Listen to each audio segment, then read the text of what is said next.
ಯಾಯ ರಾಘವೇಂದ್ರಾಯ ಸತ್ಯಧರ್ಮರತಾಯ ಚ ಭಜತಾಂ ಕಲ್ಪರಕ್ಷಾಯ ನಮತಾಂ ಕಾಮಧೇನುವೆ. ಶ್ರೀ ಗುರುಭ್ಯೋ ನಮಃ. ಶ್ರೀ ರಾಘವೇಂದ್ರಾಯ ನಮಃ. ನಮಸ್ತೆ ಆಚಾರ್ಯ, ನಮಸ್ಕಾರ. ಹೇಗಿದ್ದೀರಿ ಆಚಾರ್ಯ? ಆರಾಮಿದ್ದೀನಿ. ನಿಮ್ಮನ್ನ ಈ ಕೃಷ್ಣ ವೃಂದಾವನ ರಾಯರ ಮಠದಲ್ಲಿ ರಾಯರಿಗೆ, ಕೃಷ್ಣನಿಗೆ, ದೇವಿಗೆ, ಪ್ರತಿಯೊಂದು ದೈವಕ್ಕೂ ನಿಮ್ಮ ಕರಗಳಿಂದ ಸ್ವತಃ ಮಹಾ ನೈವೇದ್ಯವನ್ನ ನೀವು ತಯಾರಿ ಮಾಡಿ ರಾಯರಿಗೆ ಅರ್ಪಿಸುವ ನಿಮ್ಮ ಕೈಗಳು, ನೀವು ಎಷ್ಟು ಪುನೀತರು, ಪುಣ್ಯವಂತರು ಆಚಾರ್ಯ. ಅದು ಯಾವ ಜನ್ಮದ ಪುಣ್ಯನೋ ಗೊತ್ತಿಲ್ಲ. ಅಬ್ಬಾ, ನಾನು ಈ ಫೀಲ್ಡಿಗೆ ಅಂತ ಬಂದವನಲ್ಲ. ಅದು ಏನು ದೈವದತ್ತ ನಮಗೆ ಇದಕ್ಕೆ ಬಂದಿದೆ. ವಿಶೇಷವಾಗಿ ಉಡುಪಿಯ ಕೃಷ್ಣ, ನಮ್ಮ ಕಡಗೋಲ ಕೃಷ್ಣನ ಅನುಗ್ರಹ, ಮುಖ್ಯ ಪ್ರಾಣ ದೇವರು, ಹಾಗೆ ರಾಯರದು, ವಿಶೇಷವಾಗಿ ನಮ್ಮ ಪೂಜ್ಯ ಗುರುಗಳು, ನಮ್ಮ ಮಠದ ವಿಶೇಷ ಗುರುಗಳು ಸುಗುಣೇಂದ್ರ ತೀರ್ಥ ಸ್ವಾಮೀಜಿ ಗುರುಗಳು, ಹಾಗೆ ಅವರ ಶಿಷ್ಯರ ಆಶೀರ್ವಾದದಿಂದ ನಾನು ಈ ಮಟ್ಟದಲ್ಲಿ ಇದ್ದೀನಿ. ಇದೇ ರೀತಿ ಆ ಭಗವಂತ ಸೇವೆಯಲ್ಲಿ ತೊಡಗಿಸಿಕೊಂಡು ವಿಶೇಷವಾಗಿ ಅಡಿಗೆ ನನ್ನಲ್ಲಿ ಗೊತ್ತಿರುವಂತ ವಿದ್ಯೆಯನ್ನು 4 ಜನರಿಗೆ ಗುಣಪಡಿಸಬೇಕು. ಅವರಲ್ಲಿ ಸಂತೋಷ, ತೃಪ್ತಿ, ನೆಮ್ಮದಿಯನ್ನು ನಾನು ನೋಡಿ ಅದರಲ್ಲಿ ನಾನು ಹೊಟ್ಟೆ ತುಂಬಿಸ್ಕೊಳ್ತಿದ್ದೀನಿ. ಅದು ನಿಮ್ಮ ಒಳ್ಳೆಯ ಸದ್ಗುಣ ಅಂತ ಹೇಳಬಹುದು. ನಿಮ್ಮ ನಾಮಧೇಯ? ನನ್ನ ಹೆಸರು ಪ್ರಶಾಂತ ಕಲ್ಕೂರ ಅಂತ ಹೇಳಿ. ನಾನು ಉಡುಪಿಯ ಕಾರ್ಕಳದ ನಾನು ಇಲ್ಲಿ ಕೆನಡಾಗೆ ವಿಸಿಟರ್ಸ್ ನಾನು ಹಿಂದೆ ಬಂದಿದ್ದೆ, ಗುರುಗಳ ಜೊತೆ ಬಂದಿದ್ದೆ. ಹಾಗೆ ನಾನು ಈಗ ಪ್ರೆಸೆಂಟ್ ಆಗಿ ನಾನು ವಿಸಿಟರ್ ವೀಸಾದಲ್ಲಿ ನಾನು ಇಲ್ಲಿ ಬಂದಿದ್ದೀನಿ. ಈ ಶಾರ್ಟ್ ಪೀರಿಯಡ್ ಅಲ್ಲಿ ಜನರಿಗೆ ಒಳ್ಳೆ ರೀತಿಯಲ್ಲಿ ಖಂಡಿತ ಆಚಾರ್ಯ, ನಿಮ್ಮ ಒಂದು ಕೈಗಳಿಂದ, ಕರಗಳಿಂದ ನಾವು ಪ್ರಸಾದವನ್ನ ಸ್ವೀಕಾರ ಮಾಡಿದೀವಿ. ಅನೇಕ ಬಾರಿ ರಾಯರ ಈ ಸನ್ನಿಧಾನದಲ್ಲಿ ಬಂದು ಭೋಜನವನ್ನ ಮಾಡಿ ಪ್ರಸಾದವನ್ನ ತುಂಬಾ ವಿನಮ್ರತೆಯಿಂದ, ಭಕ್ತಿಯಿಂದ, ಶ್ರದ್ಧೆಯಿಂದ ನೀವು ಖಾದ್ಯಗಳೆಲ್ಲವನ್ನೂ ಮಾಡ್ತೀರಿ. ಎಲ್ಲಾ ಸದ್ಭಕ್ತರಿಗೂ ಪ್ರಿಯವಾದವರು ಇವರು ಆಚಾರ್ಯರು. ಸೊ ಇವರು ವಿಭಿನ್ನವಾದ ಖಾದ್ಯಗಳನ್ನ ಮಾಡ್ತಾರೆ. ಕಸದಿಂದ ರಸ ಅಂತ ಇವ್ರು ಮಾಡ್ತಾರೆ. ಪ್ರತಿ ಒಂದು ವಸ್ತುವಿನಲ್ಲೂ ಕೂಡ ಇಂಥದ್ದು ಮಾಡಬಹುದಾ ಅನ್ನೋ ಒಂದು ಅದ್ಭುತ ಸೃಷ್ಟಿಕರ್ತ ಇವರು. ನಾವು ಏನಂದ್ರೆ ಎಲ್ರು ಮಾಡ್ತಾರೆ, ಹಾಗೆ ನಾವು ಮಾಡುದಲ್ಲ. ನಮ್ಮಿಂದ ಒಂದು ಏನಾದ್ರೂ ಹೊಸತನ್ನು ಮಾಡ್ಬೇಕು. ಈಗ ಜನರು ಹೊಸದು, ನಮ್ಮ ಗುರುಗಳು, ನಮ್ಮ ಆಶಯ ಏನಂದ್ರೆ ಈ ಪ್ರಪಂಚಕ್ಕೆ ನಮ್ಮ ಉಡುಪಿಯ ಪ್ರಸಾದವನ್ನು ಹರಡಿಸ್ಬೇಕು ಅಂತ ನಮ್ಗೆ ಯಾವಾಗಲೂ ಹೇಳುವರು ಗುರುಗಳು. ನೀವು ಎಲ್ಲಿ ಹೋದ್ರು ನಮ್ಮ ಉಡುಪಿಯ ಒಂದು ಪದಾರ್ಥವನ್ನು, ನಮ್ಮ ಉಡುಪಿಯ ಪದಾರ್ಥವನ್ನು ಬಿಟ್ಟು ಬೇರೆ ಮಾಡ್ಬಿಡಿ. ನಮ್ಮ ಉಡುಪಿಯಲ್ಲಿ ಏನ್ ಮಾಡುತ್ತೆ, ನಮ್ಮ ಉಡುಪಿ ಕೃಷ್ಣನಿಗೆ ಏನ್ ನೈವೇದ್ಯ ಮಾಡ್ತೀವಿ ಅದನ್ನು ಪ್ರಪಂಚದಲ್ಲಿ ಎಲ್ಲಾ ಜನರಿಗೆ ಅದನ್ನು ತಲುಪಿಸಿ ಅಂತ ಹೇಳ್ತಾರೆ. ಅಂದ್ರೆ ಅವರಿಗೆ ಅದರ ಬಗ್ಗೆ ಎಷ್ಟು ಕಾಳಜಿ ಇದೆ ಗುರುಗಳಿಗೆ ಅಂತ ಹೇಳ್ಬಿಟ್ಟು ನಾವು ತಿಳಿಸ್ಕೊಳ್ಬೇಕಾಗ್ತದೆ. ಸುಮಾರು ಎಷ್ಟು ವರ್ಷದಿಂದ ಈ ತರ ನೈವೇದ್ಯವನ್ನ ತಯಾರಿ ಮಾಡ್ತಾ ಇದ್ದೀವಿ? ಹವ್ಯಾಸ ಏನಂದ್ರೆ ನನಗೆ ಅಂತ ಗುರುಗಳು ಯಾರಿಲ್ಲ. ಅಡಿಗೆಯಲ್ಲಿ ನಾನು ಯಾರು ಗುರುಗಳಿಲ್ಲ. ಮಾಡುವಂತ ನೋಡಿ ನನ್ನ ತಲೆಯಲ್ಲಿ ನಾನು ಈ ತರ ಮಾಡಿದಾಗ ಹೇಗೆ ಒಂದು ಪಕ್ಷದಲ್ಲಿ ಆಗಿಲ್ಲ ಅಂತ ಹೇಳಿದ್ರೆ ಯಾಕೆ ಆಗುದಿಲ್ಲ, ನಾವು ಪುನಃ ಪ್ರಯತ್ನ ಮಾಡು, ಪ್ರಯತ್ನ ಮಾಡು ಆ ತರ ಮಾಡಿ ಕಸದಿಂದ ರಸ. ನಾವು ಏನು ಗೊತ್ತಿಲ್ಲ ಅದನ್ನ ಹಾಳಾಗಿದ್ದನ್ನು ಸರಿ ಮಾಡುದು. ಅಡಿಗೆ ಎಲ್ಲರೂ ಮಾಡ್ತಾರೆ, ಅಡಿಗೆ ಮಾಡೋದು ಮುಖ್ಯ ಅಲ್ಲ, ಅಡಿಗೆ ಹಾಳಾದ್ದನ್ನು ಸರಿ ಮಾಡ್ಬೇಕು. ಈಗಿನ ಜನರೇಷನ್ ಅಲ್ಲಿ ಈ ಖರ್ಚಿಗೆ ನಾವು ಹಾಳು ಮಾಡೋದು ಮುಖ್ಯ ಅಲ್ಲ. ಹಾಳಾಗುವಂತ ಪರಿಸ್ಥಿತಿ ಬಂದಾಗ ಅದನ್ನ ಸರಿ ಮಾಡೋದು ಹೇಗೆ ಅಂತ ಗೊತ್ತಿರ್ಬೇಕು. ಒಂದು ಎರಡನೇದು, ನಾವು ಶ್ರದ್ಧೆಯಿಂದ, ಭಕ್ತಿಯಿಂದ, ಅದರ ಮೇಲೆ ಪ್ರೀತಿ ಹಾಕಿ, ಅದರ ಮೇಲೆ ನಾವು ವಿಶೇಷವಾಗಿ ಮಾಡುವಂತ ಪದಾರ್ಥಕ್ಕೆ ನಾವು ಪ್ರೀತಿಯನ್ನು ಹಾಕಿದಾಗ ಅದು ಶುಚಿಯಾಗಿ. ಆಚಾರ್ಯ, ನೀವು ಹೇಳಿದ್ರಿ ಇದನ್ನ ಭಕ್ತಿಯಿಂದ ಪ್ರಿಪೇರ್ ಮಾಡ್ತಾ ಇದೀರಿ ಅಂತ. ಸೊ ಯಾವಾಗ್ಲಿಂದ ಇದನ್ನ, ಯಾವ ವಯಸ್ಸಿನಿಂದ ಈ ತರ ಮಾಡ್ಲಿಕ್ಕೆ? ನಾನು ಸೆಕೆಂಡ್ PUC ಆಗಿ ನಂದು ವಿದ್ಯಾಭ್ಯಾಸ ಸೆಕೆಂಡ್ PUC ಗೆ ಮುಗಿದಿದೆ. ಆ ನಂತರ ನಾನು ನಮ್ದು ಸ್ವಂತವಾಗಿರ್ತಕ್ಕಂಥ ಒಂದು ಹೋಟೆಲ್ ಇತ್ತು, ಹೋಟೆಲ್ ಉದ್ಯಮ. ನಾನು ಬೆಂಗಳೂರಲ್ಲಿ ರಾಘವೇಂದ್ರ ಉಪಹಾರ ಅಂತ ಹೋಟೆಲ್, ಮಠದ ಪಕ್ಕ, ಬೆಂಗಳೂರು ಗೋವರ್ಧನ ಕ್ಷೇತ್ರ ನಮ್ದು ಮಠ ಇದೆ, ಪಕ್ಕದಲ್ಲಿ ಇತ್ತು. ನಾನು ಅದು ನಂಗೆ ಅಡಿಗೆ ಬರ್ತಿರ್ಲಿಲ್ಲ, ಹೋಟೆಲ್ ಒಂದು ಮಾಲೀಕನಾಗಿದ್ದೆ. ಆ ನಂತರ ನಂಗೆ ಇದು ವಿಶೇಷವಾಗಿ ಈ ತರ ಕಲಿಬೇಕಂತ ಇಷ್ಟ ಆಯ್ತು. ಏನೋ ಅನಾನುಕೂಲವಾಗಿ ನಂದು ಹೋಟ್ಲ್ ಮತ್ತೆ ನಾನು ಕೊಟ್ಟೆ. ಆಮೇಲೆ ಗುರುಗಳು ನನ್ನನ್ನು ಬರ್ಲಿಕ್ಕೆ ಹೇಳಿದ್ರು, ಇಷ್ಟೆಲ್ಲ ವಿದ್ಯೆ ಇದೆ, ನೀವು ವಿದೇಶಕ್ಕೆ ಬಂದು ಮಾಡ್ಬೇಕಂತ. ಆ ಗುರುಗಳ ಒಂದು ಅನುಗ್ರಹದಿಂದ, ಹಾಗೆ ನಮ್ಮ ಆಚಾರ್ಯರ ಅನುಗ್ರಹದಿಂದ, ನಮ್ಮ ಯೋಗೀಂದ್ರ ಭಟ್ರು ಅಂತ ನಮ್ಮ ಅಮೆರಿಕದಲ್ಲಿ ಇದ್ದಾರೆ, ಅವರೆಲ್ಲ ಒಂದು ಪ್ರೀತಿಯ ಪ್ರಸನ್ನಾಚಾರ್ಯ, ಯೋಗೇಂದ್ರ ಭಟ್ರು ಇಂತಹ ದೊಡ್ಡ ವ್ಯಕ್ತಿಗಳ ಒಂದು ವಿಶೇಷ ಅನುಗ್ರಹದಿಂದ ಎಲ್ಲಾ ದೇಶದಲ್ಲಿ ಹೋಗಿ ಮಾಡುವಂತ ಅವಕಾಶ ಸಿಕ್ತು. ಹಾಗೆ ಗುರುಗಳ ಮೊನ್ನೆ ಪರ್ಯಾಯ ಸಂಚಾರ ಅವ್ರದ್ದು ಪೂರ್ವಭಾವಿ ಸಂಚಾರ ಇತ್ತು, ಬದ್ರಿ ಕಾಶಿ ಎಲ್ಲ. ಆ ಸಂಚಾರಕ್ಕೂ ಸಹಿತ ನಾನು ವಿಶೇಷವಾಗಿ ಗುರುಗಳಿಗೆ ಅಡಿಗೆಯನ್ನು ಉಣಿಸಿದ ಒಂದು ಪುಣ್ಯ ನನಗೆ 7 ಜನ್ಮಕ್ಕೆ ನಂಗೆ ಸಿಕ್ಕಿದ ಫಲ ಅಂತ. ಖಂಡಿತ ಖಂಡಿತ ರಾಯರಿಗೆ ನೀವು ವೃಂದಾವನದಲ್ಲಿ ಪ್ರತಿಯೊಬ್ಬರು ಭಕ್ತರು ಇಲ್ಲಿಗೆ ಬಂದು ಭಗವಂತನ ದರ್ಶನವನ್ನು ಮಾಡಿ ಖಂಡಿತ ಇಲ್ಲಿಯ ಪ್ರಸಾದವನ್ನು ತಿಂದು 4 ಜನರಿಗೆ ಪ್ರಚಾರ ಮಾಡಿ ನಮ್ಮ ಊರಿನ ನಮ್ಮ ದೇಶದ ಒಂದು ಸತ್ವವನ್ನು ಪ್ರಚಾರ ಮಾಡಬೇಕು. ಹಾಗೆ ಗುರುಗಳ ಆಶೆಯಂತೆ ಪ್ರತಿಯೊಬ್ಬರು ಮಠಕ್ಕೆ ಬಂದು ಭಕ್ತಾದಿಗಳು ವಿಶೇಷ ಖಾದ್ಯವನ್ನು ಸ್ವೀಕರಿಸಿ ಕೃಷ್ಣನ ಅನುಗ್ರಹಕ್ಕೆ ಪಾತ್ರರಾಗಬೇಕು, ಗುರುಗಳ ಅನುಗ್ರಹಕ್ಕೆ ಪಾತ್ರರಾಗಬೇಕು ಅಂತೇಳಿ ಹೇಳ್ತಾ ನಾನು ಈ ಸಣ್ಣ ಒಂದು ಅಡಿಗೆ ಏನ್ ರೆಸಿಪಿಯನ್ನು ಹೇಳ್ತೀನಿ ಮತ್ತೆ ಏನ್ ಮಾಡ್ತೀನಿ, ಬರೋರು ನಿತ್ಯನು ಯಾರು ಬಂದ್ರು ಇಲ್ಲಿ ನಿರಂತರವಾಗಿ ಅಡಿಗೆ ಇರ್ತದೆ, ಪೂಜೆ ಇರ್ತದೆ, ಎಲ್ಲರೂ ಬನ್ನಿ ಅಂತೇಳಿ. ಖಂಡಿತ ಆಚಾರ್ಯ, ನಾವು ಇವತ್ತು ಕೂಡ ಒಂದು ವಿಶೇಷವಾದ ಪೂಜೆ ನಡೀತು. ಅದರ ಅಡಿಗೆ ಖಾದ್ಯಗಳ ಒಂದು ತುಣುಕನ್ನ ನಾನು ನಿಮಗೆ ಈಗ ನೆಕ್ಸ್ಟ್ ಹಾಕ್ತೇನೆ. ಇಂದು ಶ್ರೀ ಕೃಷ್ಣ ವೃಂದಾವನದ ಮಹಾಪ್ರಸಾದ ಸಿದ್ಧಾಗಿದೆ ನೋಡಿ. ಇಲ್ಲಿ ಒಂದೊಂದೇ ವಿವಿಧ ಭಕ್ಷ್ಯ ಭೋಜ್ಯಗಳು ನಮಗಾಗಿ ಕಾಯ್ತಾ ಇದೆ. ಕೆನಡಾದಲ್ಲೂ ಕೂಡ ನಾವು ಸುಭಿಕ್ಷವಾಗಿ ಮಹಾಪ್ರಸಾದವನ್ನ ಗುರುರಾಯರ ಅನುಗ್ರಹದಿಂದ ಮಾಡ್ತಾ ಇರ್ಲಿಕ್ಕೆ ನಮಗೆ ಮಹಾ ಪುಣ್ಯ ಇಂದು ಲಭಿಸಿದೆ. ನವಗ್ರಹ ಹೋಮ ಮತ್ತು ಸಂಧಿಶಾಂತಿಯ ಪ್ರಯುಕ್ತ ಇವತ್ತೊಂದು ಕಾರ್ಯಕ್ರಮ ಪ್ರಯುಕ್ತ ಇಲ್ಲಿ ಮಹಾಪ್ರಸಾದ ಸಿದ್ಧ ಮಾಡಿರುವಂತಹ ಆಚಾರ್ಯರು ನಮ್ಮ ಜೊತೆ ಇದ್ದಾರೆ. ಅವರ ಒಂದು ಸಂದರ್ಶನ ಕೂಡ ನಿಮ್ಗೆ ಈಗ ಲಭ್ಯ ಇದೆ ನೋಡಿ. ಇದು ಪಂಚರತ್ನ ಅಂತ, ಅಯ್ಯೋ ಎಷ್ಟು ಜನಕ್ಕೆ ಗೊತ್ತಿದೆಯಲ್ಲೋ ಗೊತ್ತಿಲ್ಲ, ಬಟ್ ನಮ್ಗಂತೂ ಇವತ್ತು ಸುಯೋಗ ಪಂಚರತ್ನವನ್ನ ಸವಿಯೋದಿಕ್ಕೆ ಮಹದಾಸೆ ಇತ್ತು. ಇವತ್ತು ಆಚಾರ್ಯರು ನಮ್ಮ ಆಸೆಯನ್ನು ಸಂಪೂರ್ಣವಾಗಿ ಒಂದು ಫಲಿಸಿದ್ದಾರೆ, ರಾಯರ ಇಚ್ಛೆ ಇದು. ಸೊ ಇದು ನೋಡಿ ವಿಶೇಷವಾದಂತಹ ಸಿಹಿ ಖಾದ್ಯ, ಸಾತ್ವಿಕ ಆಹಾರವನ್ನ ಸಿದ್ಧಪಡಿಸಿರುವಂತಹ ಆಚಾರ್ಯರಿಗೆ ನಾವು ಅನಂತ ಧನ್ಯವಾದಗಳನ್ನ ಹೇಳಲಿಕ್ಕೆ ಇಷ್ಟಪಡ್ತೇವೆ. ಸೊ ಇದರ ಒಂದು ರೆಸಿಪಿನ ಆಚಾರ್ಯ ಮುಖೇನ ತಿಳ್ಕೊಳ್ಳುವ. ಸೊ ನೋಡಿ ಎಷ್ಟು ರುಚಿಯಾಗಿ ಸಿದ್ಧ ಆಗಿರುವಂತಹ ಅಡುಗೆಗಳು, ಪಂಚಭಕ್ಷ ಭೋಜ್ಯಗಳು, ಪರಮಾನ್ನ ಅಂತ ಹೇಳಬಹುದು. ರಾಯರ ಒಂದು ಪ್ರಸಾದವನ್ನ ಭೋಜನ ಮಾಡಲಿಕ್ಕೆ ನಮ್ದು ಇದು ಒಂದು ಮಹದಾಸೆ ಇತ್ತು. ಸೊ ಇವತ್ತು ಒಂದು ಸುದೀನ ಅಂತ ಹೇಳಬಹುದು. ವಿಶೇಷವಾದ ಒಂದು ಖಾದ್ಯಗಳನ್ನ ಇವತ್ತು ನಾವು ಪ್ರಸಾದ ರೂಪದಲ್ಲಿ ನೀವು ನಮ್ಗೆ ಉಣಬಡಿಸಿದ್ದೀರಿ. ರಾಯರ ಕೃಪೆ, ನಿಮ್ಮ ಕೈಗಳು ಪುಣ್ಯ ಮಾಡಿದ್ದವು. ಪಂಚರತ್ನವನ್ನು ಸ್ವೀಟ್ ಅನ್ನು ಮಾಡಿದ್ದೇನೆ. ಈ ದೇಶದಲ್ಲಿ ನಮ್ಮ ಉಡುಪಿ ಕಡೆಯಲ್ಲಿ ಅದು ಮಾಮೂಲಿ ಪಂಚರತ್ನ ಅಂತ ಒಂದು ಸ್ವೀಟ್. ಇಲ್ಲಿ ಒಂದು ಜನರಿಗೆ ಇಲ್ಲಿ ಈ ದೇಶದಲ್ಲಿ ನಮ್ಮ ಊರಲ್ಲಾದ್ರೆ ಒಂದು ಡ್ರೈ ಫ್ರೂಟ್ಸ್ ತಕೊಳ್ಬೇಕಾದ್ರೆ ಸ್ವಲ್ಪ ಬಾರಿ ಜನ ಹಿಂದ್ ಮುಂದೋಡ್ತಾರೆ. ಈ ದೇಶದಲ್ಲಿ ಡ್ರೈ ಫ್ರೂಟ್ಸ್ ಅಷ್ಟೊಂದಿಲ್ಲ. ಆದ್ರಿಂದ ಡ್ರೈ ಫ್ರೂಟ್ಸ್ ಅಲ್ಲಿ ಮಕ್ಕಳಿಗೆ ಒಳ್ಳೆ ಪೌಷ್ಟಿಕಾಂಶವಾಗಿರ್ತಕ್ಕಂತ ಒಂದು ವಿಶೇಷವಾದ ಒಂದು ಸ್ವೀಟ್ ಅಂತ ಒಂದು ಪಂಚರತ್ನ ಸ್ವೀಟ್. 5 ಬಗೆಯ ತರದ ಹಾಕುವಂತದ್ದು ಪಂಚರತ್ನ ಅಂತ ಹೇಳ್ತಾರೆ. ಹಸಿ ತೆಂಗಿನಕಾಯಿ ತುರಿ, ಬೆಲ್ಲ, ತುಪ್ಪ, ಗೇರ್ ಬೀಜ ಅಂದ್ರೆ ನಾವು ಕಾಶಿನಟ್ ಅಂದ್ರೆ ಗೋಡಂಬಿ, ಮತ್ತೆ ನಾವು ಸ್ವಲ್ಪ ಇದು ದ್ರಾಕ್ಷಿ ಮತ್ತೆ ಖರ್ಜೂರ. ದ್ರಾಕ್ಷಿ ಖರ್ಜೂರವನ್ನು ಸ್ವಲ್ಪ ಬೇಯಿಸಿ, ಸ್ವಲ್ಪ ಪ್ರಮಾಣ ಬೇಯಿಸಿ ಅದನ್ನು ಪೇಸ್ಟ್ ಮಾಡ್ಕೊಳ್ಬೇಕು. ಆಮೇಲೆ ಬೆಲ್ಲ ಪಾಕ ಇಡಬೇಕು. ಬೆಲ್ಲ ಪಾಕ ಆದ ನಂತರ ನಾವು ಇದು ಬಾದಾಮಿ, ಗೋಡಂಬಿ ಅದನ್ನು ಸೇರಿಸ್ಕೊಳ್ಬೇಕು. ಆಮೇಲೆ ತೆಂಗಿನಕಾಯಿಯನ್ನು ಹಾಕಿ ಚೆನ್ನಾಗಿ ತುಪ್ಪ ಹಾಕಿ ಚೆನ್ನಾಗಿ ಗೊಟಾಯಿಸ್ಬೇಕು.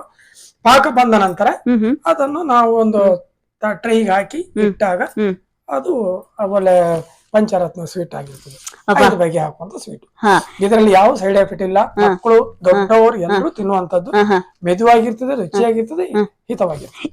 ಇವತ್ತು ಅಮಾವಾಸ್ಯೆ. ಇವತ್ತು ಸಂಜೆ ಮಠದಲ್ಲಿ ದುರ್ಗಾ ಪೂಜೆ ಅಥವಾ ದುರ್ಗಾ ನಮಸ್ಕಾರ ಅಂತ ಹೇಳ್ತಾರೆ. ಅದಕ್ಕೆ ಆ ದುರ್ಗಾ ದೇವಿಗೆ ವಿಶೇಷವಾಗಿ ಗುಡಾನ್ನವನ್ನು ಮಾಡ್ತಾ ಇದ್ದೀನಿ, ಪ್ರಸಾದ. ಅದ್ರ ಬಗ್ಗೆ ನಾನು ತಿಳಿಸಿಕೊಡ್ತಾ ಇದ್ದೀನಿ. ಪ್ರಥಮವಾಗಿ ಬಾಣಲೆಗೆ ತುಪ್ಪ ಹಾಕಿ ತುಪ್ಪದಲ್ಲೇ ಬೆಲ್ಲವನ್ನು ಕರಗಿಸಿಕೊಳ್ಳತಕ್ಕದ್ದು ತೋರಿಸ್ತಾ ಇದ್ದೀನಿ. ತುಪ್ಪದಲ್ಲಿ ಬೆಲ್ಲವನ್ನು ಕರಿಸ್ಕೊಂಡಿದ್ದೀನಿ. ಈ ತರ ತುಪ್ಪದಲ್ಲಿ ಬೆಲ್ಲ ಕರಗಿದ ನಂತರ ನಾವು ಈ ಬಾಳೆಹಣ್ಣನ್ನು ಹೆಚ್ಚಿಕೊಂಡು ಈ ತರ ಹೆಚ್ಚಿಕೊಂಡು ಇದನ್ನು ಅದಕ್ಕೆ ಮಿಶ್ರಣ ಮಾಡ್ತೀನಿ.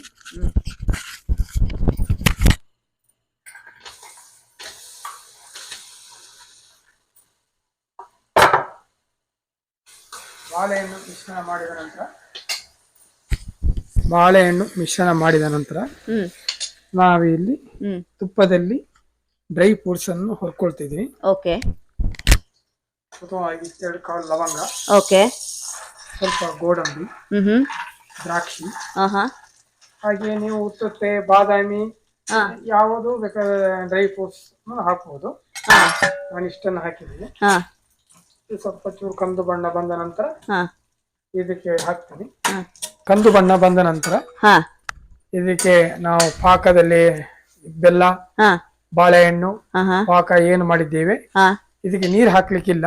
ಹಾ ತುಪ್ಪದಲ್ಲೇ ಬೆಲ್ಲ ಕರಗಬೇಕು, ಒಬ್ಬಾ ಹಾ ತುಪ್ಪದಲ್ಲೇ ಪಾಕ ಬರಬೇಕು. ಹ್ಮ್ ಆಮೇಲೆ ಡ್ರೈ ಫ್ರೂಟ್ಸ್ ಹಾಕ್ಬೇಕು. ಗುಡನ್ನ ಮಾಡುವ ಒಂದು ವಿಶೇಷ ಒಂದು ವಿಧಾನ ಅಂದ್ರೆ ಹಾ ತುಪ್ಪದಲ್ಲೇ ನಾವು ಬೆಲ್ಲ ಕರಿಸಿದಾಗ ಆಹಾ ಅದು ಘಮ ಜಾಸ್ತಿ ಬರ್ತದೆ ಹಾ ಮತ್ತು ಅದು ನೈವೇದ್ಯ ಹಾ ಆ ಭಗವಂತನಿಗೆ ತುಂಬಾ ಪ್ರಿಯ ಆಗಿರ್ತದೆ. ಹಾ ಈ ಗೂಡನ್ನದ ವೈಶಿಷ್ಟ್ಯತೆ ಏನು ಅದು ಪ್ರತಿಯೊಂದು ದೇವರಿಗೂ ಹಾ ಆ ದೇವರಿಗೆ ಒಂದು ಆದಂತಹ ವಿಶೇಷವಾಗಿ ತಿರುಪತಿ ತಿಮ್ಮಪ್ಪನಿಗೆ ಲಡ್ಡು ಹೇಗೆ, ಹಾ ಹಾಗೆ ಸತ್ಯನಾರಾಯಣ ದೇವರಿಗೆ ಸಪಾತು ಭಕ್ಷ ಹೇಗೆ, ಹಾ ಗಣಪತಿಗೆ ಏನು ಅಷ್ಟದೇವಿ ಅಂತ ಹೇಗೆ ಮಾಡ್ತೀವಿ, ಹಾಗೆ Right. ದುರ್ಗಾದೇವಿಗೆ ಹಾ ವಿಶೇಷವಾಗಿ ಗುಡಾನ್ನ, ಅನ್ನದ ಗುಡಾನ್ನನೇ ವಿಶೇಷ ಒಬ್ಬಾ ಪ್ರಸಾದ. ಹಾ ಅದು ಇವತ್ತು ಅಮಾವಾಸ್ಯೆ ದಿವಸ ಹಾ ಮಠದಲ್ಲಿ ಶ್ರೀ ಕ್ಷೇತ್ರ ಈ ಮಠದಲ್ಲಿ ಹಾ ಇದು ದುರ್ಗಾ ನಮಸ್ಕಾರ ಪೂಜೆ ಇದೆ. ಹಾ ಅದಕ್ಕೆ ವಿಶೇಷವಾಗಿ ಭಗವಂತನಿಗೆ ಅಮ್ಮನಿ ತಾಯಿಗೆ ಹಾ ಈ ಇದನ್ನ ರೆಡಿ ಮಾಡ್ತಾ ಇದೀನಿ, ಪ್ರಸಾದ ರೆಡಿ ಮಾಡ್ತಾ ಇದೀನಿ. ಓಹೋ ನೋಡಿ ಇವಾಗ ಹಾ ಇದನ್ನು ಕಂದು ಬಣ್ಣ ಬಂದಿದೆ, ಹಾ ಇದನ್ನು ಇದಕ್ಕೆ ಹಾ ಹಾಕಿದ್ದೀನಿ. ಹಾ ಹಾ ಆ ನಂತರ ಹಾ ನಾವು ಅದಕ್ಕೆ ಅನ್ನವನ್ನು ಸೇರಿಸ್ಕೊಳ್ಬೇಕು. ಅನ್ನವನ್ನು ಅಕ್ಕಿಯಿಂದ ಹಾಕಿ ತೊಳೆದು ಹಾ ಅನ್ನ ಮಾಡಿಕೊಂಡು ಇದಕ್ಕೆ ಸೇರಿಸುವಂತದ್ದು. ಈಗ ಹಾ ಅನ್ನವನ್ನು ಕುಕ್ಕರ್ಲಿ ಅನ್ನ ಮಾಡಿದ್ದೀನಿ ಓಕೆ ಮಡಿಯಲ್ಲಿ. ಹಾ ಇದನ್ನು ನಮಗೆ ಇದಕ್ಕೆ ಎಷ್ಟು ಪ್ರಮಾಣ ಬೇಕು ಹ್ಮ್ ಅಷ್ಟು ಅನ್ನವನ್ನು ಇದಕ್ಕೆ ಸೇರಿಸ್ಕೊಳ್ತಾ ಇದ್ದೀನಿ. ಈಗ ಅಂದಾಜು ಬೆಲ್ಲ ಎಷ್ಟು ತಗೊಂಡಿದ್ರಿ? ಇದು ಒಂದು ಪಾವು ಅಕ್ಕಿಗೆ ಹಾ ಹಾ ಒಂದೆರಡು ಪಾವು ಅಷ್ಟು ಅಳತೆಯ ಬೆಲ್ಲ ತಗೊಳ್ಬೇಕು. ಓಕೆ ಒಂದು ಲೋಟ ತುಪ್ಪ ಬೇಕು. ಹಾ ಹಾ ಮತ್ತೆ ಅದಕ್ಕೆ ಇದು ದ್ರಾಕ್ಷಿ, ಗೋಡಂಬಿ ನಿಮ್ಮ ಇಚ್ಛಾನುಸಾರವಾಗಿ ಹಾ ದ್ರಾಕ್ಷಿ, ಗೋಡಂಬಿ, ಡ್ರೈ ಫ್ರೂಟ್ಸ್ ಎಲ್ಲ ಹಾಕಿ ಹಾ ಹಾ ಇದನ್ನು ಒಂದು 10 ನಿಮಿಷ ಹಾ ಅದು ಗಟ್ಟಿಯಾಗುವ ತನಕ ಹಾ ಬಿಡಬೇಕು. ಹ್ಮ್ ಅದು ಅಲ್ಲೇ ಗಟ್ಟಿ ಆಗ್ತದೆ. ಹ್ಮ್ ಅದು ಪಾಕ ಬಂದು ಅನ್ನ ಎಲ್ಲ ಅದು ಎಳ್ಕೊಂಡು ಮೆಜರ್ಮೆಂಟ್ ಆಗಿ ಹ್ಮ್ ಅದು ಒಂದು ಲೆವೆಲ್ ಬರ್ತದೆ. ಸುಮಾರು ಎಷ್ಟು ಜನ ಇದನ್ನ ಈಗ ಇದನ್ನು ನಾವು ಹಾ ಪ್ರಸಾದ ರೂಪದಲ್ಲಿ ಇದು ಎಷ್ಟು ಜನಕ್ಕೂ ಬೇಕಾದ್ರೂ ಕೊಡಬಹುದು. ಹಾ ಹಾಗೆ ನಾವು ತಕೊಳ್ಳೋದಾದ್ರೂ ಒಂದು 15-20 ಜನಕ್ಕೆ ನಾವು ಒಂದು ಪಾವಲ್ಲಿ ಸಾಮಾನ್ಯ 20 ಜನಕ್ಕೆ ನಾವು ಪ್ರಸಾದವನ್ನು ಹಾ ಹಾ ಉಣಬಡಿಸಬಹುದು. ಹಾ ಇನ್ನು ಸ್ವಲ್ಪ ಕೊಡುದಾದ್ರೂ ಎಷ್ಟು ಬೇಕಾದ್ರೂ ಕೊಡ್ಬೋದು. ಆ Right. ತಾಯಿಯ ಪ್ರಸಾದ ಅಂತ ಹೇಳ್ಬಿಟ್ಟು ನಾವು ಎಷ್ಟು ಜನಕ್ಕೂ ಬೇಕಾದ್ರೂ ನಾವು ಹಾ ಹಾ ಅದನ್ನು ಕೊಡ್ಬೋದು. ಹಾ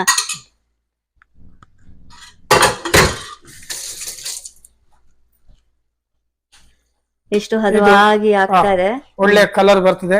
ಇದು ಒಳ್ಳೆ ನೀವು ಪಾಕ ಬಂದಾಗ ಹಾ ಇದು ನಿಜವಾಗಿ ನಮ್ಮ ಈ ಶಬರಿಮಲೆಯಲ್ಲಿ ಆ ಅಯ್ಯಪ್ಪ ಸ್ವಾಮಿಗೆ ಹೇಗೆ ಪ್ರಸಾದವನ್ನು ರೆಡಿ ಮಾಡ್ತಾರೆ ಹಾ ಅದೇ ತರನೇ ಇದು ಒಂಥರ ದುರ್ಗಾ ನಮಸ್ಕಾರದ್ದು. ಅಬ್ಬಾ ನಮ್ಮ ಕರಾವಳಿ ಸೈಡ್ ಕೇರಳ, ಹಾ ಹಾ ಮಂಗಳೂರು, ಉಡುಪಿ ಸೈಡ್ ಅಲ್ಲಿ ವಿಶೇಷವಾಗಿ ಹಾ ಈ ದುರ್ಗಾ ದೇವಿಗೆ, ಹಾ ರಾಜರಾಜೇಶ್ವರಿ ದೇವರಿಗೆ ವಿಶೇಷವಾಗಿ ಇದನ್ನು ಹಾ ಮಾಡ್ತಾರೆ. ಈ ನೈವೇದ್ಯವನ್ನ ನೈವೇದ್ಯವನ್ನು ಅರ್ಪಿಸ್ತಾರೆ.